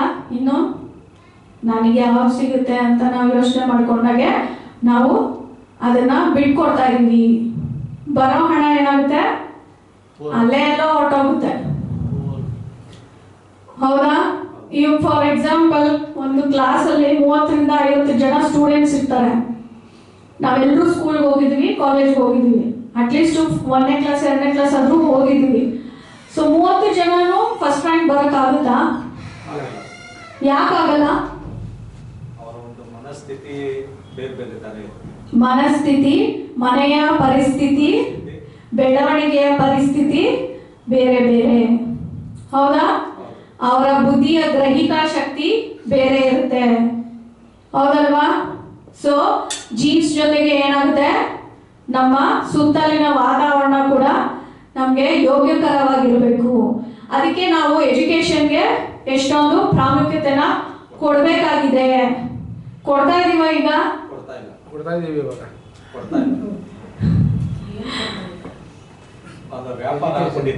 ವ್ಯಾಪಾರ ರೀತಿಯಲ್ಲಿ ಕೊಡ್ತಾ ಇದೀವಿ, ವ್ಯವಹಾರ ರೀತಿಯಲ್ಲಿ ಕೊಡ್ತಾ ಇದೀವಿ. ಜೀವನಕ್ಕೆ ಬೇಕಾಗಿರೋ ಒಂದು ಅರಿವನ್ನ ಮತ್ತೆ ತಿಳುವಳಿಕೆನ, ಆಧ್ಯಾತ್ಮಿಕತೆಯನ್ನ ಕೊಡ್ತಾ ಇಲ್ಲ. ಈ ಎಲ್ಲ ತಿಳುವಳಿಕೆ ನಮ್ಗೆ ಚಿಕ್ಕ ವಯಸ್ಸಿಂದ ಸಿಗ್ಬೇಕಾಗಿತ್ತಾ, ಇಲ್ಲ ಈಗ ಇನ್ನೇನ್ ಅರ್ಧ ಜೀವನ ಮುಗಿದ ಮೇಲೆ ಸಿಗ್ಬೇಕಾಗಿತ್ತ? ಹೌದಲ್ವಾ? ಸೊ ಹಂಗಾಗಿ ನಮ್ಮ ಮಕ್ಕಳಿಗೆ ಯಾವನ್ನ ಕೊಡ್ತಾ ಇದೀವಿ? ಬೇಡದೇ ಇರೋದನ್ನೇ ಜಾಸ್ತಿ ಕೊಡ್ತಾ ಇದೀವಿ. ಅದಕ್ಕೆ ಅಡಿಕ್ಷನ್. ಮೊನ್ನೆ ರೀಸೆಂಟ್ ಆಗಿ 13 ವಯಸ್ಸಿನ ಹುಡುಗ ಡೆತ್ ನೋಟ್ ಬರ್ದಿಟ್ಟಿದ್ದಾನಲ್ವಾ, ಎಲ್ಲಿಂದ ಬಂತು ಅವನಿಗೆ ಆ ಬುದ್ಧಿ? ಮೊಬೈಲಲ್ಲಿ ಗೇಮ್, ಇದು ಆನಿಮೇಟೆಡ್ ಸೀರೀಸ್ ನೋಡ್ಬಿಟ್ಟು ನನಗೆ ಜೀವನ ಸಾಕು, ನನ್ನ ಸಂತೃಪ್ತಿ ಆಗಿದೆ, ಇಂಥ ಪದಗಳನ್ನ ಉಪಯೋಗಿಸ್ಕೊಂಡಿದ್ದಾನೆ. ನನ್ನಿಂದ ನಿಮ್ಗೆ ತೊಂದರೆ ಆಗೋದು ಇಷ್ಟ ಇಲ್ಲ, ನೀವು ಸಂತೋಷವಾಗಿರಿ ಅಂತ ತಂದೆ ತಾಯಿಗೆ ಲೆಟರ್ ಬರ್ಬಿಟ್ಟಿದ್ದಾನೆ. ಸೊ ಇದೆಲ್ಲ ಎಲ್ಲಿಂದ ಬರುತ್ತೆ? ಈ ಯೋಚನೆ ಹೆಂಗ್ ಬರುತ್ತೆ? ಆ ಮಗು ರಿಸೀವ್ ಮಾಡ್ಬಿಟ್ಟಿದ್ದಾನೆ. ಓಕೆ, ನಮ್ಗೆ ಸ್ಥೂಲ ಶರೀರ ಈ ಭೌತಿಕ ವಸ್ತುಗಳನ್ನ ನೋಡೋ ಒಂದು ಶಕ್ತಿನ ಕೊಡುತ್ತೆ. ನಮ್ಮ ಕಾಂತ ಶರೀರ ಈ ಅತೀಂದ್ರಿಯ ಶಕ್ತಿಗಳನ್ನ ಅನುಭವಿಸೋಕೆ ಒಂದು ತಿಳುವಳಿಕೆನ ಕೊಡುತ್ತೆ, ಅರಿವನ್ನ ಕೊಡುತ್ತೆ. ಅದನ್ನೇ ನಮ್ಗೆ ರತ್ನ ಮೇಡಮ್ ತಿಳಿಸ್ಕೊಟ್ರು 3 ಶರೀರಗಳಲ್ಲಿ.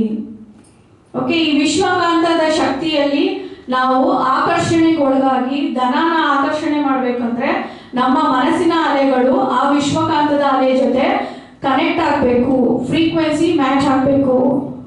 ಸೊ ಸ್ಟಾರ್ಟಿಂಗ್ ಅಲ್ಲಿ ಯಾವ ಫ್ರೀಕ್ವೆನ್ಸಿ ಹೇಳಿದೆ ನೆನಪಿದೆ ಯಾರಿಗಾದ್ರು?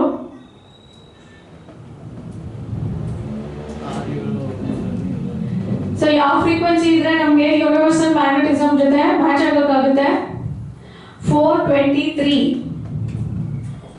ಓಕೆ, ನಮಗೆ ಸಂಗೀತ ಎಷ್ಟು ಇಂಪಾಗಿ ಆ ಸಂಗೀತನ ನಾವು ನೆನ್ಪಿಟ್ಕೊಡ್ತೀವಲ್ವಾ, ಆ ಫ್ರೀಕ್ವೆನ್ಸಿ, ಆಜ್ಞಾ ಚಕ್ರದ ಫ್ರೀಕ್ವೆನ್ಸಿ, ಇದೆಲ್ಲವೂ 423 ಫ್ರೀಕ್ವೆನ್ಸಿಗೆ ಮ್ಯಾಚ್ ಆಗುತ್ತೆ.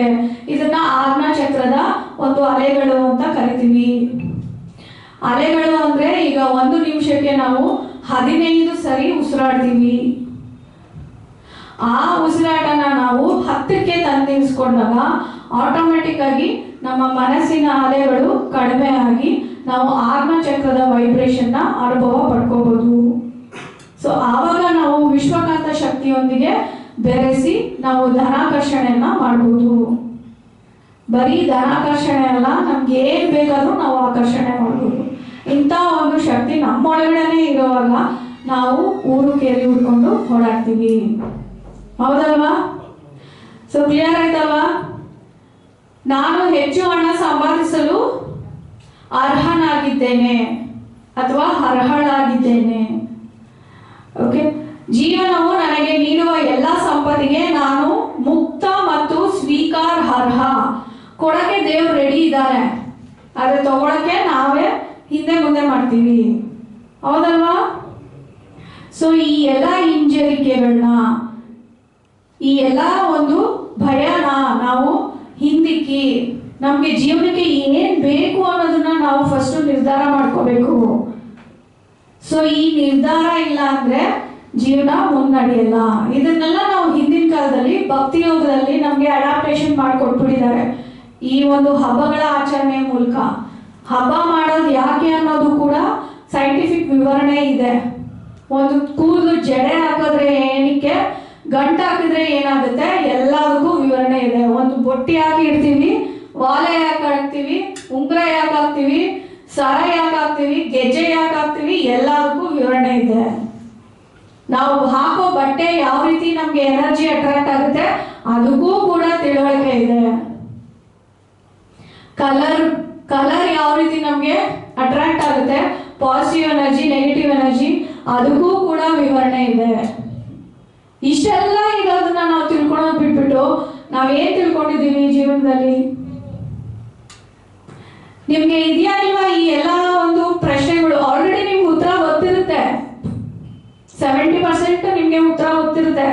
ಆದ್ರೆ ಇದಕ್ಕೆ ಅನ್ನೋ ಒಂದು ಕ್ಲಾರಿಟಿ ಇರಲ್ಲ ಅಷ್ಟೇ. ಸೊ ನಿಮ್ಗೆ ಮನೆಗಳಲ್ಲಿ ಆಲ್ರೆಡಿ ಹೇಳ್ತಾ ಇರ್ತಾರೆ, ಯಾಕಂದ್ರೆ ನಮ್ಮ ಸನಾತನ ಧರ್ಮ ನಡ್ಕೊಂಡು ಬಂದಿರೋದೇ ಆ ಥರ. ನಮ್ಗೆಲ್ಲ ಜೀವನ ಶೈಲಿನ ಅಡಾಪ್ಟ್ ಮಾಡಿ ಕೊಟ್ಟಿದ್ದಾರೆ ಮಹಾನ್ ಋಷಿಗಳೆಲ್ಲ. ಸೊ ಹೆಣ್ಮಕ್ಳು ಯಾಕೆ ಇದೇ ತರ ಇರಬೇಕು, ಗಂಡು ಮಕ್ಳು ಯಾಕೆ ಇದೇ ತರ ಇರಬೇಕು ಅಂತ ಈ ಒಂದು ತಿಳುವಳಿಕೆ ಕರೆಕ್ಟ್ ರೀತಿಯಲ್ಲಿ ನಾವು ತಿಳ್ಕೊಂಡಾಗ ಅಸಮಂಜಸವಾಗಿರೋ ಪ್ರಶ್ನೆಗಳು ಉದ್ಭವನೇ ಆಗೋದಿಲ್ಲ ಅಲ್ಲಿ. ಹೌದಲ್ವಾ? ನಾವೇನ್ ಅನ್ಕೊಳ್ತೀವಿ, ನಾವು ಈ ತರ ಪ್ರಶ್ನೆ ಮಾತಾಡಿದಾಗ, ಈ ತರ ಕ್ವಶನ್ ಕೇಳಿದಾಗ ಎದುರುಗಡೆ ಇರೋರು ಭಯ ಪಡ್ಕೊಂಡು ಬಿಡ್ತಾರೆ, ಎಲ್ರಿಗೂ ನಗು ಬರುತ್ತೆ, ತಮಾಷೆ ಆಗುತ್ತೆ ಅಂತ ನಾವು ಅನ್ಕೊಂತೀವಿ. ನಿಜವಾಗ್ಲೂ ಅಲ್ಲಿ ಏನ್ ನಡೆಯುತ್ತೆ, ನಾವೇ ಜೋಕರ್ಗಳಾಗಿರ್ತೀವಿ ಅಲ್ಲಿ. ಹೌದಾ? ಸೊ ನೆಕ್ಸ್ಟ್, ನಾನು ಆದಾಯದ ಹೊಸ ಮಾರ್ಗಗಳನ್ನು ಸ್ವೀಕರಿಸುತ್ತೇವೆ. ಇವಾಗ ಇದು ತುಂಬಾ ಮುಖ್ಯ. ಹೊಸ ಮಾರ್ಗಗಳು ನಮ್ಗೆ ಎಷ್ಟೊಂದು ಜನ ಐಡಿಯಾಸ್ ಕೊಡ್ತಾರೆ, ಆದ್ರೆ ನಾವು ಎಷ್ಟು ಅಕ್ಸೆಪ್ಟ್ ಮಾಡ್ತೀವಿ ಅದನ್ನ? ರೆಡಿ ಇದೀವ ಹೋಗ್ಲಿ ಅಕ್ಸೆಪ್ಟ್ ಮಾಡಕ್ಕೆ? ಅವ್ನು ಒಳ್ಳೆ ಐಡಿಯಾ ಕೊಡಕ್ ಬಂದಿಲ್ಲ, ಮೋಸ ಮಾಡಕ್ಕೆ ಬಂದಿರೋದು ಅನ್ನೋ ಭಯದಲ್ಲೇ ಇರ್ತೀವಿ ನಾವು. ಸೊ ಹಂಗಾಗಿ ಆ ಭಯದಿಂದ ಒಳ್ಳೇದ್ ಮಾಡಕ್ ಬರೋರ್ನು ನಾವು ನೆಗೆಟಿವ್ ಆಗಿ ನೋಡ್ತೀವಿ. ಸೊ ನೆಗೆಟಿವ್ ಯಾರು ಇರೋದಿಲ್ಲಿ? ನಾವಾ ಅಥವಾ ಎದುರುಗಡೆ ಇರೋರ? ಸೊ ಬದಲಾಗಬೇಕಾಗಿರೋದು ಯಾರು? ನಾವೇ. ಸೊ ನಾವೇ ಈಗ ಇದನ್ನೆಲ್ಲ ಧ್ಯಾನದ ಮೂಲಕ ಹೇಳ್ತಾ ಬದಲಾವಣವಾ? ಸೊ ಈಗ ಮೊಬೈಲ್ ಎಲ್ಲ ಸೈಲೆಂಟ್ ಹಾಕೊಳ್ಳಿ, ಒಂದು 10 ನಿಮಿಷ ಇದು ಎಲ್ಲಾ ಸೆಂಟೆನ್ಸ್ 20 ಸೆಂಟೆನ್ಸ್ ಇದೆ, ಒಂದೊಂದನ್ನೇ ನಾನು ಧ್ಯಾನದ ಮೂಲಕ ಹೇಳ್ತಾ ಬರ್ತೀನಿ. ನಿಧಾನವಾಗಿ ಅದನ್ನೇ ನೀವು ಅನುಭವಿಸ್ಕೊಳ್ಳಿ. ಇದನ್ನ ಅಫರ್ಮೇಶನ್ ಟೆಕ್ನಿಕ್ ಅಂತ ಹೇಳ್ತೀವಿ. ಒಂದು ಸೆಂಟೆನ್ಸ್ ನ ಮಾತ್ರ ನೀವು 21 ದಿನ ಫಾಲೋ ಮಾಡಿದ್ದೆ ಆದ್ರೆ ನಿಮ್ಗೆ 100% ರಿಸಲ್ಟ್ ಅಲ್ಲಿ ಸಿಗುತ್ತೆ. ಇಂಗ್ಲಿಷ್ ಅಲ್ಲೂ ಇದೆ, ಕನ್ನಡದಲ್ಲೂ ಇದೆ. ನಿಮ್ಗೆ ಯಾವ್ದು ಕಂಫರ್ಟಬಲ್ ಅದನ್ನ ನೀವು ಉಪಯೋಗಿಸ್ಬೋದು. ಸೊ 21 ದಿನ ಯಾಕೆ ಅಂದ್ರೆ ನಮ್ಗೆ ದೇಹಕ್ಕೆ ಅಡಾಪ್ಟೇಷನ್ ಆಗೋಕ್ಕೆ, ಅಭ್ಯಾಸದ ರೀತಿಯಲ್ಲಿ ಅದು ನಾವು ಅಳವಡಿಸ್ಕೊಳ್ಳೋಕೆ ಜೀವನದಲ್ಲಿ 21 ದಿನ ಟೈಮ್ ಬೇಕು. ಅದಕ್ಕೆ ನಾವು ವ್ರತಗಳನ್ನ 9 ದಿನ, 11 ದಿನ, 21 ದಿನ, 48 ದಿನ ಈ ರೀತಿ ಮಾಡ್ತೀವಿ. ಇದು ಒಂದೊಂದು ಹಂತಗಳು, ದೇಹದಲ್ಲಿ ನಡೆಯುವಂತ ಕ್ರಿಯೆಗಳ ಒಂದು ಹಂತಗಳು. ಓಕೆ, ಸೊ ಇದು first technique, affirmation technique. Next, ಇದೆಲ್ಲ ಸೆಂಟೆನ್ಸ್ ನ ನೀವು ಕಣ್ಮುಚ್ಚಿದ ತಕ್ಷಣ ವಿಜುವಲೈಸೇಷನ್ ಮಾಡಬೇಕು. ಈಗ ರತ್ನ ಮೇಡಮ್ ಒಳ್ಳೆ ಎಕ್ಸಾಂಪಲ್ ಕೊಟ್ಟು ನಿಮ್ಮನ್ನೆಲ್ಲ ಮನೆಯಲ್ಲಿ ಕಿಚನ್ಗೆ ಹೋಗಿ, ಬೆಡ್ರೂಮ್ಗೆ ಹೋಗಿ ಅಂತೆಲ್ಲ ಕಳಿಸಿದ್ರಲ್ವಾ ಮನಸ್ಸಿನ ಮೂಲಕ, ನಿಮ್ಗೆ ಆ ಚಿತ್ರಣ ನೀಟಾಗಿ ಕಾಣಿಸ್ತಲ್ವಾ? ಅದೇ ರೀತಿ ಈ ಚಿತ್ರಣಗಳು ಎಲ್ಲ ಸೆಂಟೆನ್ಸ್ ನಿಮ್ಮ ಮನಸ್ಸಲ್ಲಿ ಮೂಡಬೇಕು. ಓಕೆ, ಇದು ವಿಜುವಲೈಸೇಷನ್ ಟೆಕ್ನಿಕ್ ಅಂತ ಹೇಳ್ತೀವಿ. ಮೂರನೇದು ಡೀಪ್ ಮೆಡಿಟೇಷನ್. ಸೊ ಆಳವಾಗಿ ನಾವು ಧ್ಯಾನದ ಸ್ಥಿತಿಗೆ ಹೋಗಿ, ಸೂಪರ್ ಕಾನ್ಶಿಯಸ್ ಮೈಂಡ್ ಅಂತ ಏನ್ ಮೇಡಮ್ ಹೇಳಿದ್ರು, ಸಬ್ ಕಾನ್ಶಿಯಸ್ ಅಂಡ್ ಸೂಪರ್ ಕಾನ್ಶಿಯಸ್ ನಾವು ಟಚ್ ಮಾಡಿ ಅಲ್ಲಿ ನಾವು ಧ್ಯಾನದ ಮುಖಾಂತರ ಏನೇ ಕೇಳಿದ್ರು ಕೂಡ ಅದು 100% ರಿಸಲ್ಟ್ ಬಂದೇ ಬರುತ್ತೆ. ಈ ಎಲ್ಲ ಮ್ಯಾನಿಫೆಸ್ಟೇಷನ್ ನಾನು ಮಾಡಿದ್ದೀನಿ. ನನಗೆ ಬೇಕಾಗಿರೋ ಹಣ ನನಗೆ ಸಲೀಸಾಗಿ ಹರಿದು ಬಂದಿರೋದು. ಜಸ್ಟ್ ನಾನು ಹಣದ ಬಗ್ಗೆ ಯಾವತ್ತೂ ಯೋಚನೆ ಮಾಡಲಿಲ್ಲ, ಮಾಡಬೇಕು ಅನ್ನೋ ಉದ್ದೇಶ ಇಟ್ಕೊಂಡ್ಲೇ ಇಲ್ಲ. ಯಾಕೆಂದ್ರೆ ನನಗೂ ಅದೇ ಭಾವನೆ ಇತ್ತು, ಮಕ್ಕಳಿಗೆ ಹಣ ಜಾಸ್ತಿ ಕೊಡಬಾರ್ದು, ಅವ್ರಿಗೆ ಅದು ಉಪಯೋಗಿಸ್ಕೊಳ್ಳೋಂಥ ದಾರಿ ಆಗ್ಬಿಡುತ್ತೆ, ಅಥವಾ ಅವರು ಕಷ್ಟ ಪಡೋದನ್ನ ಕಲಿಯಲ್ಲ. ಈ ಒಂದು ಭಾವನೆಯಲ್ಲಿ ನಾನು ಕೂಡ ದುಡಿಯೋದನ್ನ ಜಾಸ್ತಿ ಯೋಚನೆ ಮಾಡ್ತಾ ಇರಲಿಲ್ಲ. ಆದ್ರೆ ಇತ್ತೀಚೆಗೆ 3 ತಿಂಗಳಿಂದ ನನಗೆ ಹಣ ಬೇಕು ಅಂತ ನಾನು ಡಿಸೈಡ್ ಮಾಡಿ ಇದನ್ನ ಒಂದು ಮ್ಯಾನಿಫೆಸ್ಟೇಷನ್ ಮಾಡಿದ ತಕ್ಷಣ ನನಗೆ 5 ಲಕ್ಷ ನನಗೆ ಒಂದು ನನ್ನ ಫ್ಯಾಮಿಲಿ ಮೂಲಕ ಬಂತು, ಮತ್ತೆ 4 ಲಕ್ಷ ಲೋನ್ ಸ್ಯಾಂಕ್ಷನ್ ಆಯಿತು. ಓಕೆ. ಆದರೆ ಅದು ನಾನು ಉಪಯೋಗಿಸ್ತಾ ಇಲ್ಲ, ಅದು ಇನ್ನೊಂದು ರೀತಿಯಲ್ಲಿ ಇನ್ವೆಸ್ಟ್ಮೆಂಟ್ ಹೋಗಿರೋದು. ಸೊ ಹಾಗಾಗಿ ಇದು ನನ್ನ ಪ್ರೂವನ್ ಮೆಥಡ್. ನಾನು ಬ್ಯಾಂಕ್ ಅಕೌಂಟ್ ತೋರಿಸ್ತೀನಿ ನಿಮಗೆ ಬೇಕಾದ್ರೆ, ನಾಳೆ ತೋರಿಸಿ. ಇವಾಗಲೇ ತೋರಿಸ್ತೀನಿ, ಮೊಬೈಲಲ್ಲೇ ಇದೆ. ಅದೇ ಒಂದು ಚೆಕ್ ಬರ್ಕೊಂಡು ಓಕೆ. ಇಲ್ಲ, ಅಕೌಂಟಲ್ಲಿ ಇಲ್ಲ ದುಡ್ಡು. ನೋಡಿ ನೋಡಿ ಸೊ ಹಾಗಾಗಿ ಇದು ನೀವು ಫಸ್ಟ್ ದುಡ್ಡು ಯಾವ್ದು ಖರ್ಚು ಮಾಡಬೇಕು ಅನ್ನೋ ತಿಳುವಳಿಕೆ ನೀವು ಬೆಳೆಸ್ಕೋಬೇಕು. ಬೇಡದೇ ಇರೋದಕ್ಕೆ ಖರ್ಚು ಮಾಡಿ ನನಗೆ ದುಡ್ಡು ಬೇಕು ಅಂದ್ರೆ ಹೋಗಿರೋ ದುಡ್ಡು ವಾಪಸ್ ಬರಲ್ಲ. ಸೈಕಲ್, ಜೀವನ ಅನ್ನೋದು ಒಂದು ಸೈಕಲ್. ನಾವು ಯಾರಿಗೆ ದುಡ್ಡು ಕೊಡಬೇಕೋ ಅವ್ರಿಗೆ ಮನಸಾರೆ ದುಡ್ಡು ಕೊಡೋ ಒಂದು ಅಭ್ಯಾಸನ ಬೆಳೆಸ್ಕೋಬೇಕು. ನಾವು ಫಸ್ಟ್ ಆಫ್ ಆಲ್ ಯಾರು ಕಷ್ಟದಲ್ಲಿದ್ದಾರೆ, ಯಾರು ಚೆನ್ನಾಗಿದ್ದಾರೆ ಅನ್ನೋ ಗುರುತಿಸ್ಕೊಳ್ಳೋ ಅಂತ ಪರಿಸ್ಥಿತಿನೇ ಇಲ್ಲ ನಮ್ಮ ಮನಸ್ಸಿಗೆ. ಚೆನ್ನಾಗಿರೋರಿಗೆ ಇನ್ನೂ ದುಡ್ಡು ಕೊಡ್ತೀವಿ, ಕಷ್ಟಪಡೋರಿಗೆ ದುಡ್ಡು ಕೊಡಲ್ಲ. ಸೊ ನಾವು ಎಷ್ಟು ಕಷ್ಟಪಟ್ಟರು ನಮ್ಗೆ ಎಲ್ಲಿಂದ ದುಡ್ಡು ಕೊಡ್ತಾರೆ ಭಗವಂತ? ಹೌದಲ್ವಾ? ನಾವು ಕರೆಕ್ಟಾಗಿ ಆ ಸೈಕಲ್ ನಾವು ಫಾಲೋ ಮಾಡ್ಬೇಕಲ್ವಾ? ಸೊ ಹಾಗಾಗಿ ಇದು ನಮ್ದೇ ತಪ್ಪು. ಈ ತಪ್ಪನ್ನ ನಾವು ಸರಿ ಮಾಡ್ಕೊಳ್ಳೋಣ. ದಯವಿಟ್ಟು ಎಲ್ಲರೂ ಚಿನ್ಮುದ್ರೆ ಇಟ್ಕೊಳ್ಳಿ. ಎರಡು ಕೈಗಳು ತೊಡೆಗಳ ಮೇಲೆ ಇಟ್ಕೊಳ್ಳಿ. ಈಗ ಕಣ್ಗಳನ್ನ ಮುಚ್ಚಿ ನಿಮ್ಮ ಉಸಿರಾಟದ ಮೇಲೆ ಗಮನ ಹರಿಸಿ ಬೆನ್ನು ಮೂಳೆ ಸ್ಟ್ರೈಟ್ ಆಗಿ ಇಟ್ಕೊಳ್ಳಿ.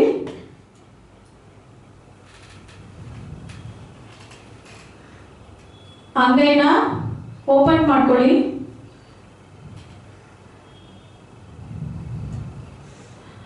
ಕಣ್ಮುಚ್ಚಿ ಯಾವುದೇ ಆಲೋಚನೆಗಳಿಗೆ ಶಕ್ತಿಯನ್ನು ನೀಡಬೇಡಿ.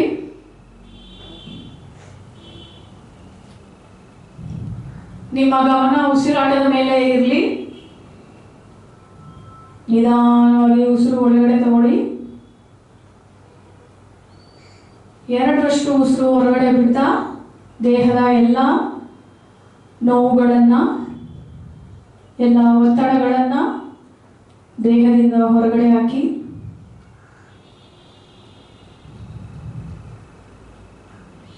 ಉಸಿರು ಎಳಿತಾ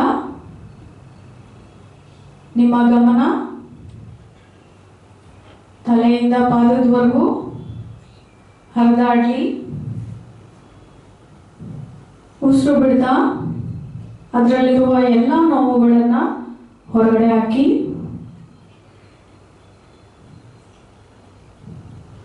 ಈಗ ನಿಮ್ಮ ಮನಸ್ಸು 2 ಹುಬ್ಬುಗಳ ಮಧ್ಯೆ ಬಂದು ನೆಲೆಸಲಿ.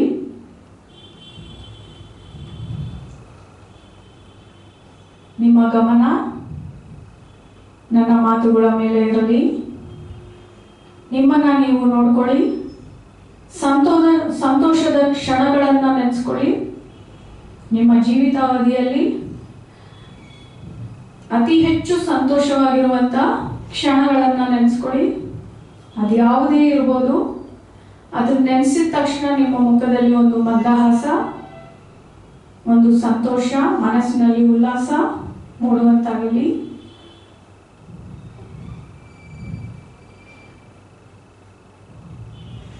ನಾನು ಈ ಸಂತೋಷವನ್ನು ಜೀವನದ ಪ್ರತಿಯೊಂದು ಕ್ಷಣ ಅನುಭವಿಸಲು ಸಿದ್ಧವಾಗಿದ್ದೇನೆ.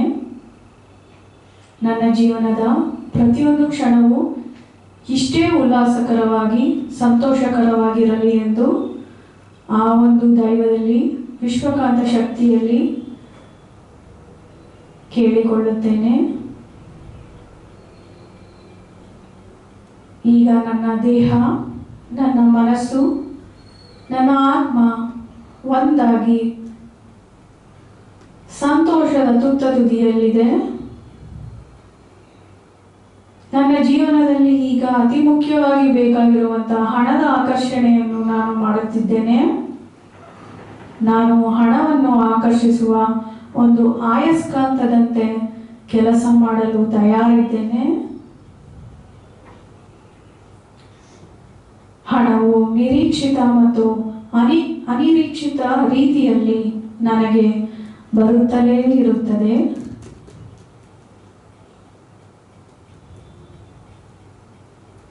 ನಾನು ಹೆಚ್ಚು ಹಣ ಸಂಪಾದಿಸಲು ಅರ್ಹರಾಗಿದ್ದೇನೆ.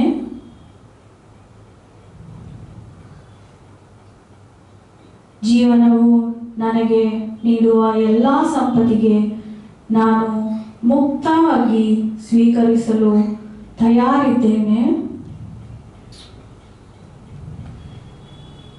ನಾನು ಆದಾಯದ ಹೊಸ ಮಾರ್ಗಗಳನ್ನು ಸ್ವೀಕರಿಸುತ್ತೇನೆ. ನನ್ನ ಜೀವನದಲ್ಲಿ ಅನಿಯಮಿತವಾದ ಆದಾಯ ಮತ್ತು ಸಂಪತ್ತು ಇದೆಲ್ಲದರ ಮೂಲ. ಇದನ್ನು ನಾನು ಮನಸಾರೆ ಸ್ವಾಗತಿಸುತ್ತೇನೆ. ನಾನು ಹಣದ ಮೇಲೆ ಎಲ್ಲ ರೀತಿಯ ನಕಾರಾತ್ಮಕ ಶಕ್ತಿಯನ್ನು ಬಿಡುಗಡೆ ಮಾಡುತ್ತೇನೆ.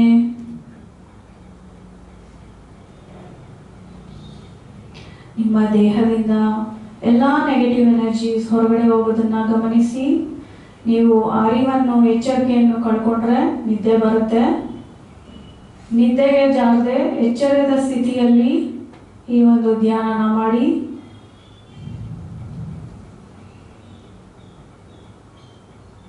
ಹಣ ನನಗೆ ಸುಲಭವಾಗಿ ಮತ್ತು ಸಲೀಸಾಗಿ ಬರುತ್ತಿದೆ.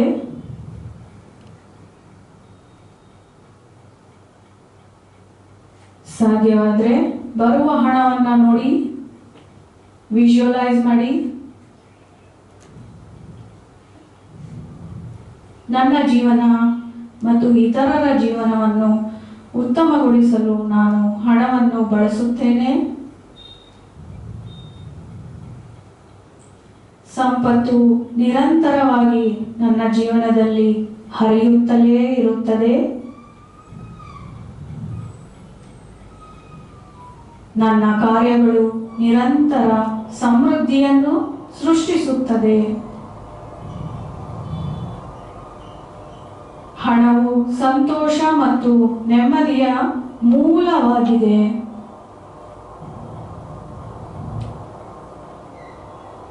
ಹಣ ಮತ್ತು ಆಧ್ಯಾತ್ಮಿಕತೆಯ ಸಾಮರಸ್ಯದಿಂದ ಸಹಬಾಳ್ವೆಯನ್ನು ನಾನು ಮಾಡಬಹುದಾಗಿದೆ.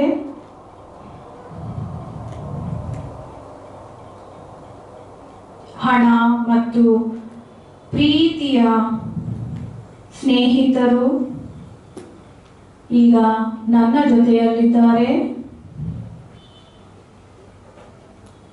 ಹಣವೇ ನನ್ನ ಮೊದಲ ಸ್ನೇಹಿತನಾಗಿದೆ. ನನ್ನ ಸಂಪತ್ತಿನ ಯಜಮಾನ ನಾನು.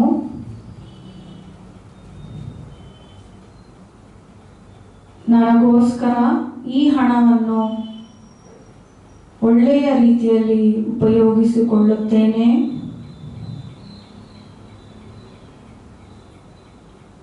ನಾನು ದೊಡ್ಡ ಮೊತ್ತದ ಹಣವನ್ನು ನಿಭಾಯಿಸಲು ಸಮರ್ಥನಾಗಿದ್ದೇನೆ. ಆ ಸಾಮರ್ಥ್ಯ ನನ್ನಲ್ಲಿದೆ. ನಾನು ಬಹಳಷ್ಟು ಹಣವನ್ನು ಈಗ ಹೊಂದಿದ್ದೇನೆ. ನಿಮ್ಮನ್ನ ನೀವು ನೋಡ್ಕೊಳ್ಳಿ. ದೇವರ ಅನುಗ್ರಹದಿಂದ ನಾನು ಭಾರಿ ಯಶಸ್ಸನ್ನು ನಿಭಾಯಿಸುತ್ತಿದ್ದೇನೆ.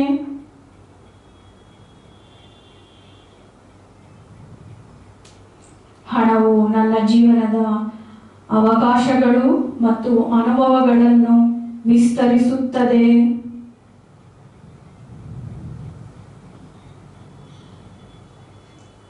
ಹಣವು ನನ್ನ ಜೀವನದಲ್ಲಿ ಸಕಾರಾತ್ಮಕ ಪರಿಣಾಮವನ್ನು ಉಂಟು ಮಾಡುತ್ತದೆ.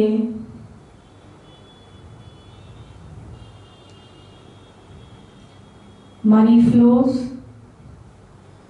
money grows, money comes. Money comes, money flows, money grows. I have more money than I need in my life.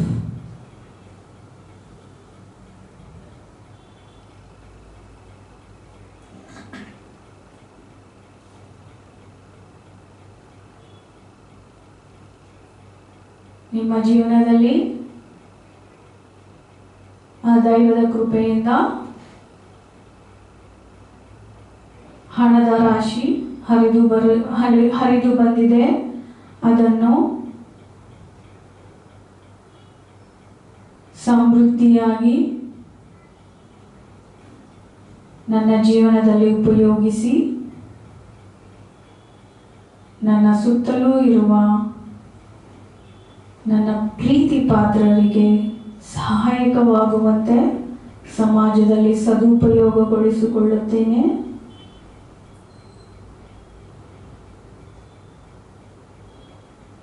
ದೈವಿಕ ಮಹಾಶಕ್ತಿಯ ಕರುಣೆಯಿಂದ ನಮ್ಮೆಲ್ಲರ ದೇಹಾರೋಗ್ಯ, ದೀರ್ಘಾಯುಸ್ಸು, ಸಾಕಷ್ಟು ಐಶ್ವರ್ಯ, ಉನ್ನತವಾದ ಕೀರ್ತಿ ಮತ್ತು ಸತ್ಯಜ್ಞಾನವನ್ನು ಪಡೆದು ನಾವೆಲ್ಲರೂ ಉನ್ನತವಾಗಿ ಬಾಳೋಣ. ಬಾಳ್ಗೆ ಭೂಮಂಡಲ, ಬಾಳ್ಗೆ ಭೂಮಂಡಲ. ಭೂಮಿಯಲ್ಲಿರುವ ಪ್ರತಿಯೊಬ್ಬ ಮಾನವನಿಗೂ ಈ ಎಲ್ಲ ಸಕಲ ಸಂಪತ್ತು, ಅಷ್ಟೈಶ್ವರ್ಯಗಳು, ನೆಮ್ಮದಿಯೂ ದೊರಕುವಂತಾಗಲಿ. ಬಾಳ್ಗೆ ಸಮೃದ್ಧಿಯೊಂದಿಗೆ ನನ್ನ ಮನದಲ್ಲಿ ಶಾಂತಿ ನೆಲೆಸಲಿ, ನಮ್ಮ ಸುತ್ತಲೂ ಶಾಂತಿ ನೆಲೆಸಲಿ, ವಿಶ್ವದ ಪೂರ್ತಿ ಶಾಂತಿ ನೆಲೆಸಲಿ. ಶಾಂತಿ ಶಾಂತಿ ಶಾಂತಿ. ನಿಧಾನವಾಗಿ ಎರಡು ಕೈಗಳನ್ನು ಹಚ್ಚಿ ನಿಮ್ಮ ಕಣ್ಣುಗಳ ಮೇಲೆ ಇಟ್ಕೊಳ್ಳಿ. ದೀರ್ಘವಾಗಿ ಉಸಿರೆಳಿತಾ ಎರಡು ಕೈನ ಮೇಲೆ ತಗೊಂಡೋಗಿ ಉಸಿರು ಬಿಡ್ತಾ ಕೈ ಕೆಳಗಡೆ ಇಳಿಸಿ ನಿಮ್ಮ ಕೈಗಳನ್ನ ನೋಡಿ, ಕೈಗಳನ್ನ ನೋಡ್ಕೊಳ್ಳಿ. ಓಕೆ, ನಿಮ್ಮ ಕೈ ತುಂಬ ಹಣ ಇದೆ. ಓಕೆ, ಅನುಭವಕ್ಕೆ ಬಂತ? ಸೊ ನಿದ್ದೆ ಮಾಡಿರೋರು ದಯವಿಟ್ಟು ಮತ್ತೊಮ್ಮೆ ಪ್ರಯತ್ನ ಮಾಡಿ. ಓಕೆ, ಸೊ ನಿದ್ದೆ ಮಾಡಿದ್ರ ಎಚ್ಚರಿಕೆ ಸ್ಥಿತಿಯಲ್ಲಿ ಈ ವಿಜುವಲೈಸೇಷನ್ ಆ್ಯಂಡ್ ಅಫರ್ಮೇಷನ್ ಟೆಕ್ನಿಕ್ನ ನೀವು ಮಾಡಿದಾಗ ಖಂಡಿತವಾಗ್ಲೂ ನಿಮಗೆ 100% ರಿಸಲ್ಟ್ ಸಕ್ಸಸ್ ಸಿಗುತ್ತೆ. ಓಕೆ, ಎಷ್ಟು ಸೈಲೆಂಟ್ ಆಗ್ಬಿಟ್ಟಿತ್ತಲ್ವಾ ಸರ್? ನಿಮ್ಮ ಆಡಿಟೋರಿಯಂ ಯಾವತ್ತಾದ್ರೂ ಎಷ್ಟು ಸೈಲೆಂಟ್ ಆಗಿತ್ತಾ? ಇರ್ಲಿಲ್ವಾ?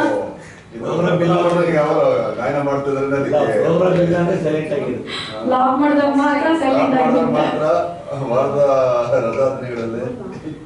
ಸೊ ಈಗ ಈ ಒಂದು ಅನುಭವ ಸದಾಕಾಲ ನಿಮ್ಗೆ ಇರಲಿ. ಆ ಭಗವಂತ ನೆಮ್ಮದಿ ಶಾಂತಿ ಎಲ್ರಿಗೂ ಸಿಗುವಂತಾಗಲಿ.